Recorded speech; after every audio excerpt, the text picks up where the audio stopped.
కర్ణాటకలో జరిగినటువంటి ఉదంతం ఇప్పుడు పెను సంచలనం అవుతుంటే దాని మీద ఆగ్రహ దగ్గరలో అయినటువంటి వాళ్ళు పెడుతున్నటువంటి పోస్టు చాడా శాస్త్రి గారికి సంబంధించిన ఒక కథనం చూద్దాం. నేను మీకు అసహ్యకరమైనటువంటి నిజం నిర్మోహమాటం లేకుండా బండగా చెప్పబోతున్నాను. రామ మందిరం ఇతర దేవాలయాలు నిర్మించిన తర్వాత కూడా మోడీ హిందువులను ఓట్లని అడుక్కోవాల్సి వస్తుంది. అదే అతను ఒక బాబ్రీ నిర్మించుంటే జీవితాంతం అతను అసలు ప్రచారానికి కూడా వెళ్ళవలసిన అవసరం ఉండేది కాదు. ఇదే హిందువుల గురించి నిజం.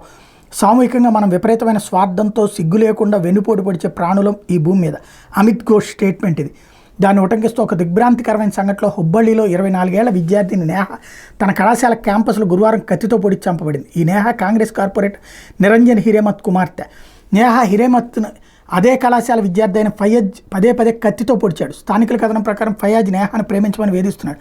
కానీ అతను చాలా నెలలుగా ఆమెను వెంబడించినప్పటికీ ఆమె అతను నిరాకరిస్తూ వచ్చింది అని ఈ తిరస్కరణతో అతను ఆమెను చంపేశాడని అంటున్నారు. ఇద్దరూ స్థానిక కళాశాలలో బీసీఏలో క్లాస్మేట్స్. అయితే నేహ మళ్ళీ అదే కాలేజీలో ఎంసీఏలో జాయిన్ అవ్వగా వాడు చదువు ఆపేశాడు. అసలు వాడు తన వెంట పడుతున్నట్టుగా నేహ ఎప్పుడు తల్లిదండ్రులకు చెప్పలేదు. తాజా కాలేజీలో లభించిన సీసీటీవీ ఫుటేజ్ ప్రకారం వాడు అమ్మాయితో గొడవ పడినట్టు, ఆమె మీద విచ్చలవిడిగా పొడిచినట్టు రికార్డ్ అయింది. నేహాని హాస్పిటల్కి తీసుకువెళ్ళగా ఆమె చనిపోయినట్టు నిర్ధారించారు. వాడు పారిపోగా పోలీసులు పట్టుకుని అరెస్ట్ చేశారు. విచారణ జరుగుతోంది. పాపం నేహా తల్లిదండ్రులు ఈ మధ్యనే పండగ శుభాకాంక్షలు కూడా చెప్పారు. ఏదైతే రంజాన్ శుభాకాంక్షలు కూడా అదే ఇక్కడ గుర్తు చేస్తున్నారు.